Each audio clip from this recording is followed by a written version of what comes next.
you say who you are and who you're a father to? My name is Cairo. I'm a father to Nathan, who is 6, Ezekiel, who is 2 years old, and Samia Ivy, who is 1 year old. And at what age did you first become a dad? I became a dad when I was 18. And how did you find becoming a dad at 18? Were you surprised or? It was quite a shock, but eventually I was able to get into my role of fatherhood. And what does being a father mean to you? Being supportive of my children and trying to lead by example. That's great. And what would you say you most enjoy about being a dad? I think being able to pass on good knowledge that my grandfather and my father gave to me. Were they quite prominent role models for you when you were growing up? Yes, they were.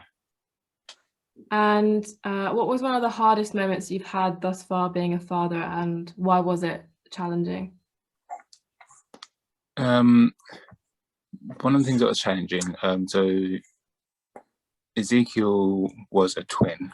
He did have a twin brother, but his twin passed at 8 hours. So I think one of those things was quite difficult, me coming to terms with that, of expecting twin boys, but obviously then losing one of them. Mm-hmm. But also at the same time of dealing with my own emotions, I have to obviously try and be supportive with my wife at the same time. And how did you look after yourself during this really difficult time? And through the good and the bad, what are things that you try and make sure you do to make sure that you're the best for yourself and for your children? I think knowing that even though it was one of my lowest points in my life, it also opened my mind to a lot of other things. So seeing how my own energy and my own mood would have an impact on my wife and my other kids as well. So I've obviously had to try and control those emotions in a certain way, so it won't have have an impact on them negatively. Okay, and what point did you realize this? And I think that's a really important message that maybe a lot of people don't realize. How did you kind of grow on this understanding that you really have that impact? I think I'd probably say after probably about like a month or two trying to come to terms with everything in myself, I was able to not put my emotions aside, but put them in a way that I can not lash out in anger or not let sadness impact me, but help me grow within myself. Okay, that's really good. I'm going to ask you, so thinking back to when you first became a dad again, what do you remember the most? Did you feel supported, or what were your biggest worries at the time? And kind of looking back at that now that you're quite an experienced dad, like what were those things that you really worried you and you felt like you wanted more help with?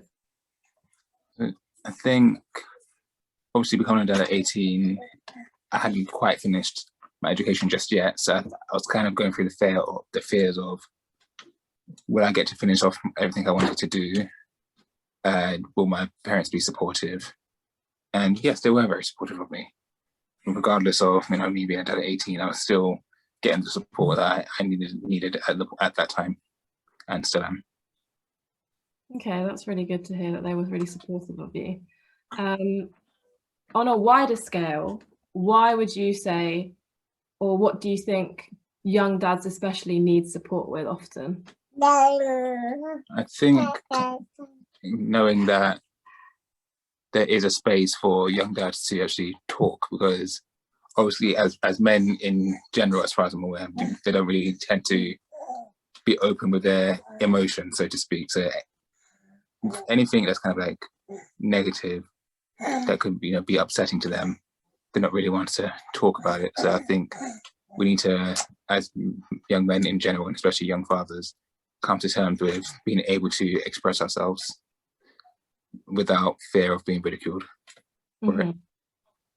No, that's really important. And leading on from that, what would your message be to other dads out there if they're struggling and perhaps they don't know where to turn or what to do or how to process what they're going through? What would you say to them? I would say probably the closest male role model that they have in their family. Talk to them on a one-to-one, and let it, so in whichever way that they feel comfortable, whether that's, you know, going out for a run or just sitting outside talking, know that when it's a one-to-one conversation, it's just between those two people, and that is their safe space where it's just between two people, and they know in themselves that any information that's passed between the two of them isn't going to be passed along to anyone else. Is that something you feel that you were able to do and are still able to do now? Yeah, so these are the things that I do with my father. So when I have my lowest points, I'm able to phone my dad and ask him if I can come round, or if we can just go out somewhere and just talk. Okay, that's really amazing that you have a really good relationship with your father.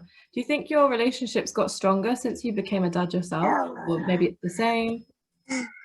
I believe it's gotten stronger, because even though I'm the youngest son, because he has two sons, my older brother and me, I was the first to become a father out of the two of us. So I think at that point he was able to say, I can give you the knowledge that I've given you, and you can pass down to your kids now. Yeah. Especially the fact that I have sons myself. Yeah. How does that feel to now kind of, you've been the son and now you have sons yourself? I think I'm still, even though obviously I've been a father for a long time to sons, I still feel that that's like an entire dream. But I'm happy that I have sons, because I can show them the ways of my father and my grandfather, who both raised me in their own respective ways, showing me everything that I've had to do, including, you know, caring for not just my family, but the family in general. So I can pass that knowledge on to them with everything that I've done in my life. Well, that's really lovely. My last question, on a slightly less serious note, is, have you got any plans for Father's Day? And if so, what are you doing? Or maybe you don't know yet. Yeah. I don't have any plans myself, but no, my wife probably would have planned something, just probably like a day trip out. I think she would have planned something like that. Just something so we can just have, you know, the kids for the day. Okay. Okay, well, thank you so much, Cairo.